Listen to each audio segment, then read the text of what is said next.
bom dia. Nós vamos fazer uma faxina. Uma faxina não, sabe?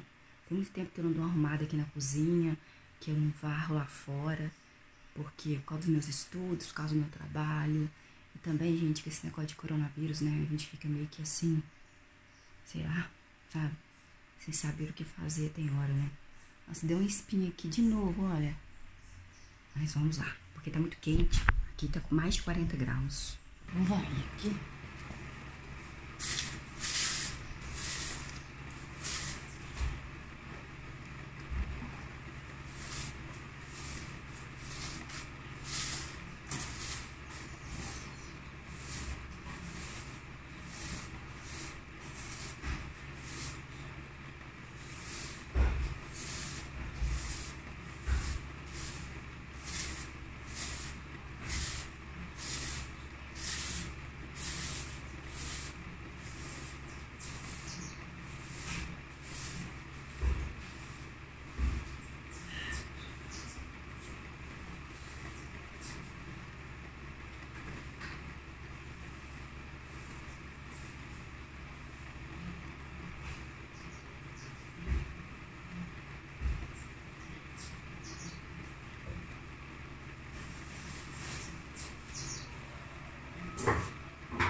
Unidos.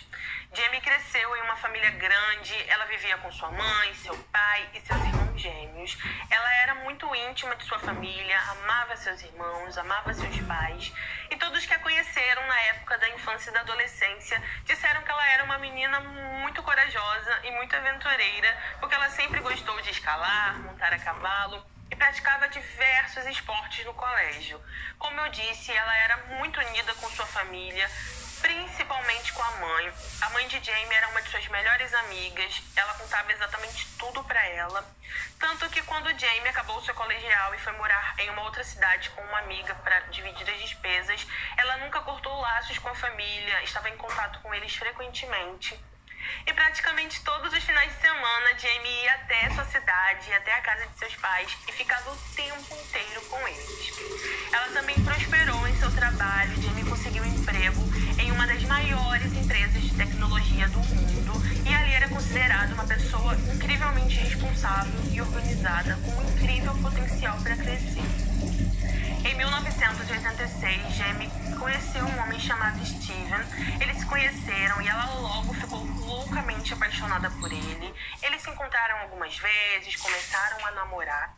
E então, certo dia, Jamie o levou até a casa de sua família para que eles pudessem o conhecer.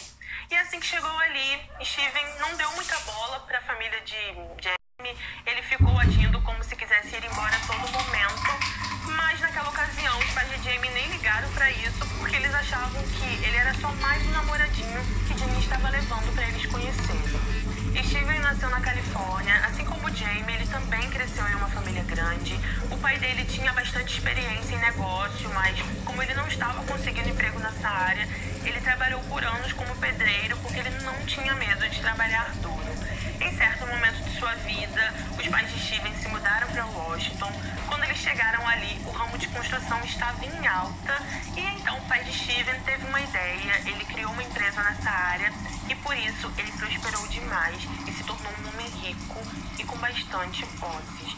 Ele e Steven não se davam bem, parece que a família deles tinha muitos desentendimentos, principalmente porque Steven vivia se metendo em problemas, ele não gostava de trabalhar, ele também usava drogas, então eu acredito que isso ajudou a família dele a ficar meio distante dele. Quando Jamie conheceu Steven, ele aparentemente não fazia o tipo dela, ela sempre foi uma mulher certinha, organizada, responsável, totalmente ao contrário. E não gostava de trabalhar. Quando ele conheceu Jamie, ele disse pra ela que tinha uma família forte, que ele era rico, que tinha muito dinheiro. E estava tentando mostrar pra ela o quanto seria incrível estar com um homem como ele. Jamie se encantou com a personalidade forte de Steven. Ela achou ele um homem famoso, diferente de qualquer outro que ela conheceu. Só que o que Jamie não sabia é que Steven era um homem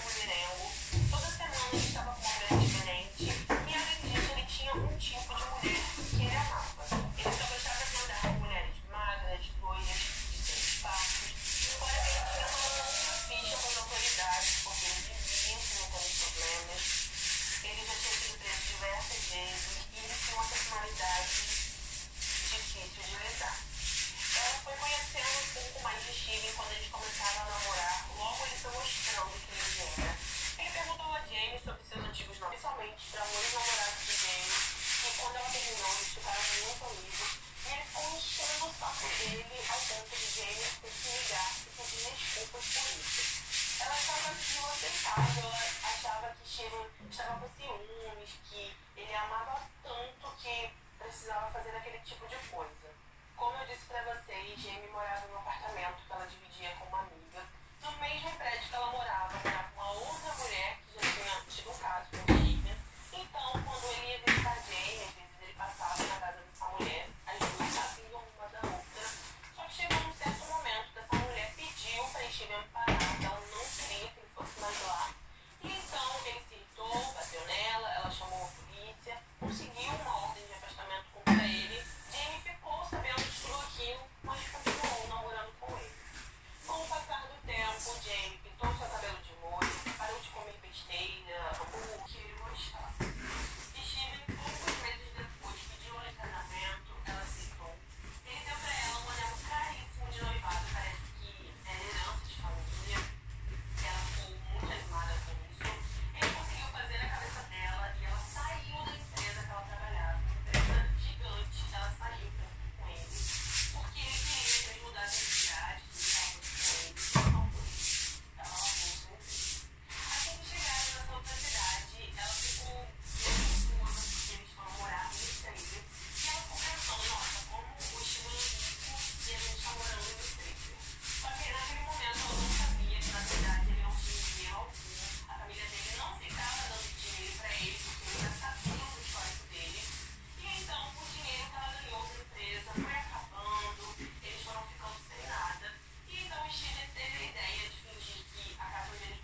pais.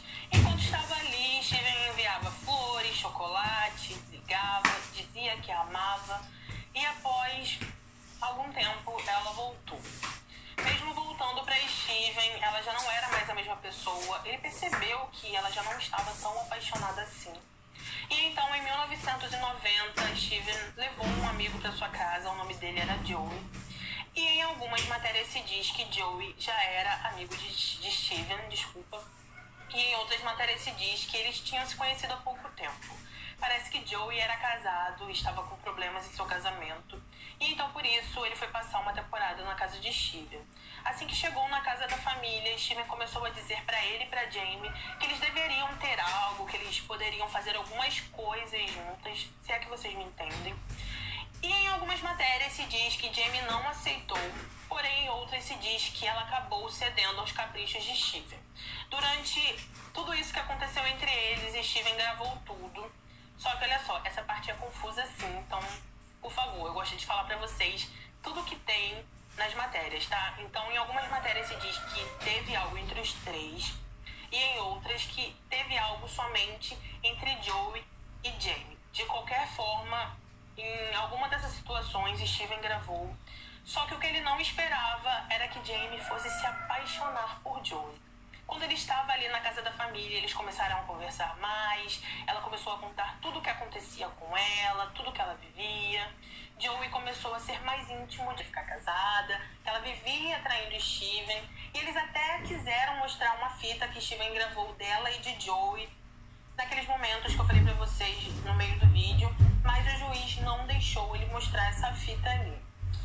Mesmo com tudo isso, mesmo nunca encontrando Jamie, mesmo Steven dizendo que é inocente, nunca contando exatamente o que aconteceu, o júri considerou que ele era responsável sim, e por isso ele pegou 70 anos. No momento em que ouviu aquilo, Steven ficou completamente desacreditado, porque ele estava dizendo para todo mundo que naquele dia mesmo ele ia para casa, que nada ia acontecer com ele, e por isso ele ficou perplexo. A mãe dele falou que ela não acreditava que ele tinha feito nada daquilo, que ela ia apelar. Realmente, eles se apaixonaram, logo foram morar juntos. Só que Catherine disse que assim que eles entraram nesse apartamento, todo o relacionamento mudou. O Josh se tornou um homem obsessivo, agressivo. Ele não deixava ela fazer nada. Se ela fosse visitar a própria família, ela só podia ir se ele fosse com ela. E ela acabou se tornando uma prisioneira dentro da própria casa. Ela não aguentou isso por muito tempo. Um dia ela fingiu que ia fazer alguma coisa, acabou indo embora, desapareceu. Ela só voltou a ver o Josh após alguns meses, quando ela voltou com um namorado, somente para pegar as coisas dela. Mas ela jamais voltou com ele. Algumas pessoas descreveram Josh como um homem muito falante, ele gostava de ser o centro das atenções, ele não gostava de ser contrariado, e se ele estivesse numa roda de amigos, ele sempre tinha que ser o dono da razão. Ele era o único que falava, ele era o único que estava certo, e muitas pessoas não gostavam desse jeito afobado dele. Voltando para 2000, quando Josh e Susan se conheceram, eles se apaixonaram, ficaram loucos um pelo outro, namoraram por pouco tempo e se casaram no dia 6 de abril de 2001. Glad you could come. Oh, you don't want to be on record here? No. Okay. Quando se casaram, a vida financeira deles não estava estável, por isso decidiram morar por um tempo na casa do pai de Josh. Eles moraram por meses ali, eu acredito que foram por 2 anos. Só que naquela casa aconteceram algumas coisas que eu vou relatar um pouco mais à frente para vocês. E devido a esses problemas, eles precisaram se mudar para Utah. Assim que chegaram ali, Susan começou a trabalhar como corretora, Josh como web designer, só que ele tinha um grande problema. Ele vivia batendo de frente com o chefe, com colegas de trabalho, ele se achava o maioral, achava que era um sabe-tudo e por isso vivia trocando de emprego. Apesar do relacionamento entre ele e Susan nessa época estar caminhando bem, ela se sentia frustrada e incompleta porque o grande sonho da vida dela era engravidar. E ela já estava há algum tempo casada com Josh e não conseguia. Até que em 2004 ela descobriu que estava grávida de um menino, ela ficou muito feliz e assim que contou pra Josh, o relacionamento deles mudou totalmente. Ele começou a tratar ela mal,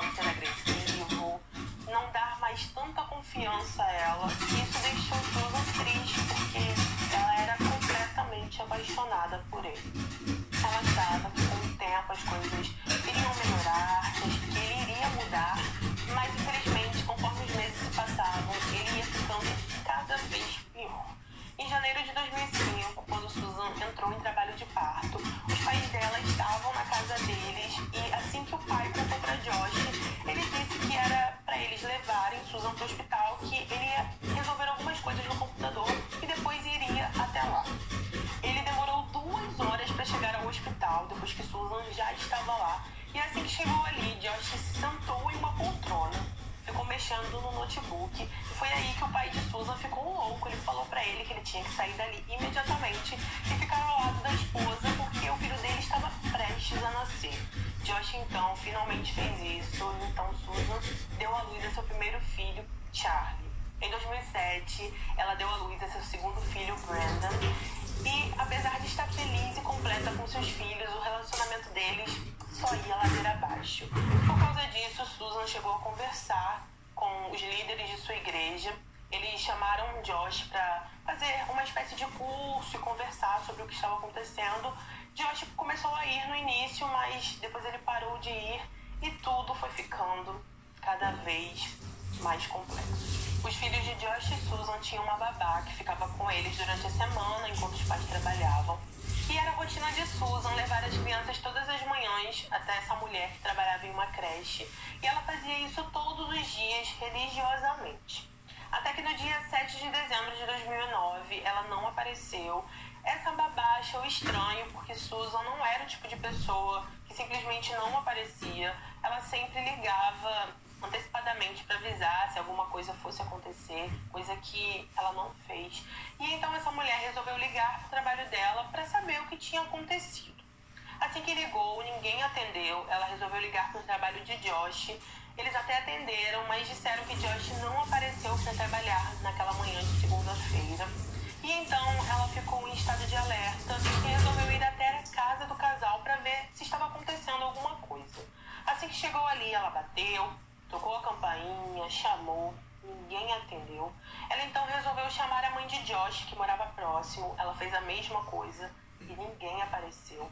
A mãe de Josh então ligou para a polícia, explicou a situação, disse que eles não tinham avisado que iam sair, nem nada do tipo. Não fazia nada dentro de casa. Ele não cozinhava, ele não arrumava casa, ele não cuidava das crianças. E então por isso essa vizinha achou suspeito, porque foi uma atitude estranha que ele teve no meio do dia em que ela sumiu. Os policiais também, como eu disse, encontraram vários equipamentos para computador e quando eles foram analisar, eles não conseguiram entrar nos computadores de jeito nenhum, porque Josh tinha colocado uma senha que impossibilitou o acesso. Eles tentaram de tudo, mas eles não conseguiram mexer nos computadores. Os investigadores foram até o acampamento de Josh, que estava com as crianças. Eles vasculharam a casa do pai, que morava em Washington. Todos acharam extremamente estranho Josh sair da cidade no meio de uma investigação. Por isso, as abordagens continuaram. Ele recebeu diversos telefonemas. Ele foi se chateando cada vez mais e começou a dar muitas entrevistas, tanto ele quanto seu pai. Josh disse que Susan teve uma infância difícil, que a mãe dela era agressiva, que o pai dela manipulava ela e que por isso ela fugiu. Ele disse que ela fugiu para se afastar da família. Josh também criou um site com seu pai. Nesse site, ele colocou uma teoria de que Susan teria ido embora com um homem chamado Steven Kotler, que sumiu na mesma época que ela. Segundo ele, Susan e Steven fugiram para o Brasil e que estavam vivendo uma vida enquanto todos estavam procurando por ela. Só que isso não tinha nenhuma conexão, já que Susan nunca conheceu Josh para todos. Eles disseram que Josh era um homem manipulador, que ele já tinha agredido Susan pelo menos uma vez, que ela não contava para todo mundo o que ela passava, porque era uma mulher reservada, mas que existiam alguns amigos que sabiam o que realmente acontecia ali. Segundo eles, Josh não deixava ela usar o próprio dinheiro. Quando ela recebia o salário, ela tinha que depositar em uma conta conjunta que eles tinham, mas que só ele tinha a senha. Ele dava uma quantia em dinheiro por semana com toda a repercussão da mídia, um homem chamado Scott procurou a polícia e disse que 1 ano antes de Susan desaparecer, em 2008, ele estava em uma festa com Josh e durante uma conversa, Josh disse para ele que sabia o jeito perfeito para esconder um corpo. Segundo ele, era colocando a pessoa dentro de poços de mina abandonado, porque ninguém ia até esses locais e era um lugar que poucas pessoas suspeitariam. A polícia então seguiu essa dica, foi até um local que só tinha poços de mina. Eles entraram em praticamente todos os poços, mas não conseguiram entrar em um, porque nesse poço tinham gases tóxicos e quem entrasse ali poderia morrer rapidamente. Então a polícia disse que por motivos de segurança eles não entraram nele. Em 2011, os pais de Susan ainda estavam vivendo um verdadeiro inferno, porque eles não tinham ideia de onde Susan estava e desde o desaparecimento dela, a relação deles com Josh ficou horrível. Eles desconfiavam dele. Sempre que Chuck, o pai de Susan, encontrava Josh, eles discutiam em qualquer lugar. Por isso, Josh entrou com uma medida cautelar contra ele para que ele não pudesse se aproximar dele. Então, a polícia, percebendo que tinha uma rixa entre os dois e para tentar pegar o Josh na mentira ou fazer que ele falasse algo que ainda não tinha contado, os policiais fizeram um acordo com o pai de Susan, disseram para eles irem até um shopping local, no mesmo bairro onde Josh morava, para fazer uma campanha para as pessoas não esquecerem sobre o desaparecimento de Susan. O pai dela foi ali, a mídia cobriu, apareceu na televisão, e então, poucos minutos depois, Steven, o pai de Josh, apareceu no local, começou uma discussão com Chuck. Ele disse que ele não podia estar ali, que o filho dele tinha uma medida cautelar contra ele, mas Chuck disse para ele que não estava infringindo nada. A discussão durou muitos minutos, até que Josh também chegou ao local, começou a chorar e disse que a família de Susan também deu algumas entrevistas para os jornalistas. Ele disse que ele e o filho estavam juntando evidências para comprovar que Susan tinha fugido com outro homem, que eles tinham diários dela com eles, que comprovavam que ela era infiel. E em uma outra entrevista, Steven disse que Susan flertava com ele. Segundo ele, ela era promíscua, ela dava confiança a ele sempre que se viam. Eles queriam pintar ela como uma mulher totalmente diferente do que a família e os amigos estavam dizendo que ela era. Só que essas informações chamaram a atenção da polícia. Eles meio que morderam a isca que a polícia e o pai de Susan jogaram. E por isso os policiais conseguiram um mandado de busca e foram até a casa de Steven para ver o que tinha ali também. No dia 25 de agosto de 2011, finalmente os policiais conseguiram um mandado para ir até a casa de Steven. E assim que chegaram ali, eles encontraram muitos diários dele, fitas de vídeo, coisas extremamente nojentas. Eles descobriram que Steven, o sogro de Susan, era totalmente obcecado por ela. Que ele vivia filmando a nora quando ela não estava olhando. Algumas vezes ela sabia, por exemplo, quando estava lavando louça ou quando estava brincando com o passarinho, ela sabia que ele estava filmando ela. Mas, por muitas vezes, ele também a filmava de diversos ângulos que ela não tinha noção e nem ideia.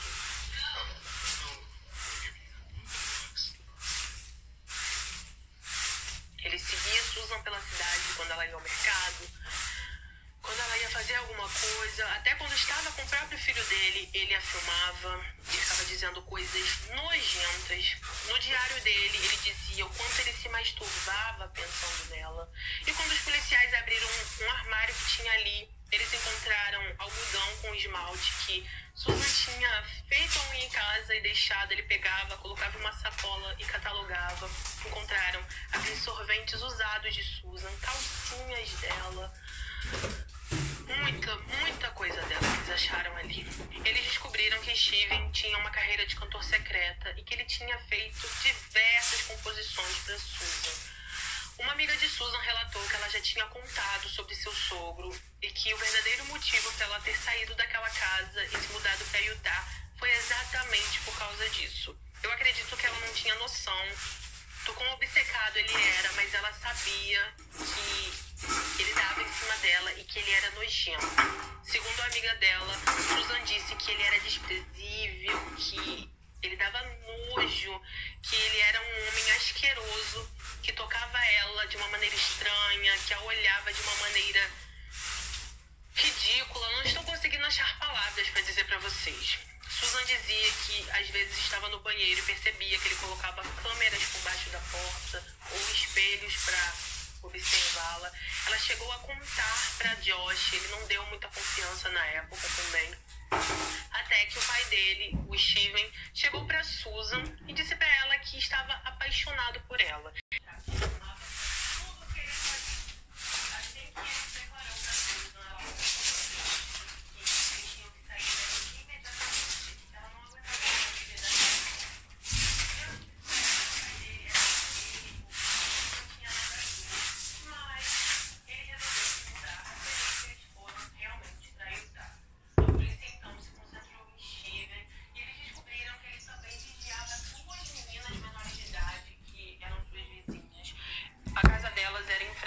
Deles, e todas as vezes que as meninas iam ao banheiro usar o vaso sanitário, tomar banho, ele tirava fotos e gravava vídeos delas. Ai, gente, pelo amor de Deus, cara.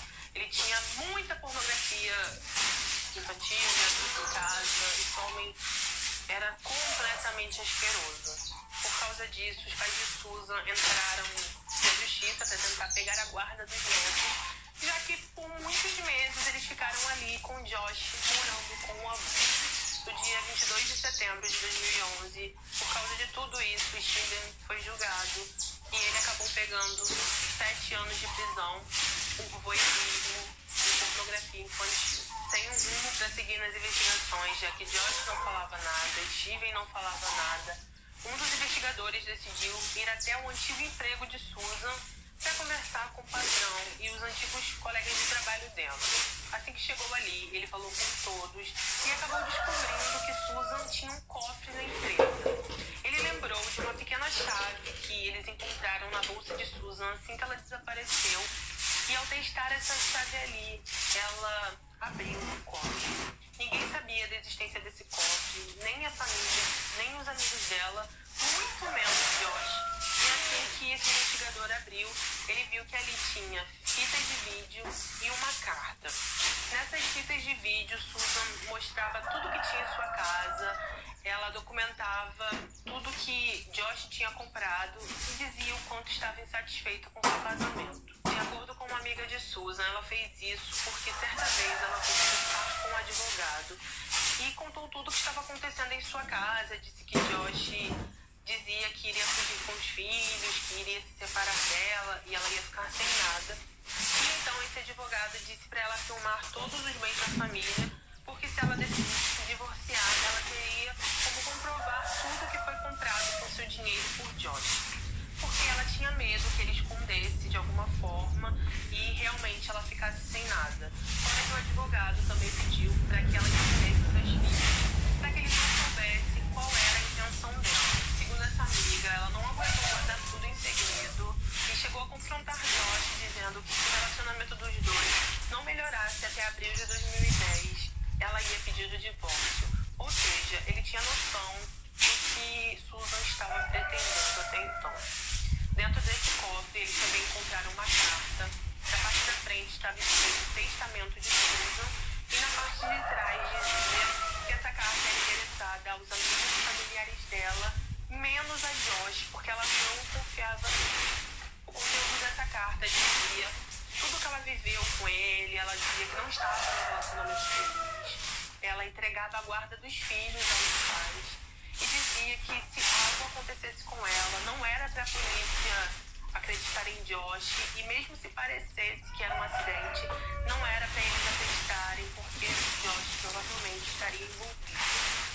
Ou seja, gente, ela estava dizendo que se ela morresse, o culpado era o marido dela. Nessa carta, ela também dizia o quanto amava os filhos, o quanto eles eram importantes para ela, que ela tinha medo de Josh fugir com eles para o país, que ele vivia ameaçando ela a respeito disso.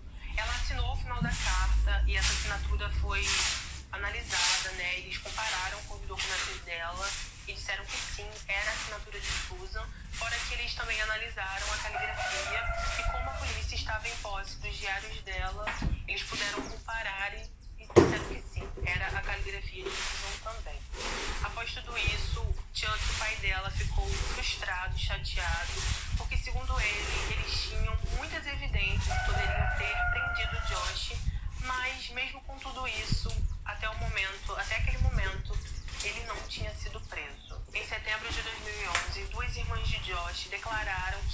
Elas acreditavam que ele era o principal suspeito pelo desaparecimento de Susan, só que uma deu para trás, enquanto a outra continuou batendo o pé e dizendo que não confiava no irmão. O nome dela era Jennifer. Ela chegou a colocar ele contra a parede. Ela disse que um dia estava na casa do pai e disse para ele que ele tinha que contar a verdade para ela, porque ela não estava acreditando em todo o teatro que ele estava fazendo. Só que, segundo ela, Josh nunca se declarou. Gente, vou terminar por aqui, que o vídeo ficou enorme, mas eu fiz a minha parte aqui de hoje. Não vou fazer mais nada, vou tomar um banho, vou estudar só um pouquinho e vou descansar, porque a vida, meu filho, tem que ser vivida agora. Uma manhã não pertence a nós. Então fique aí sempre.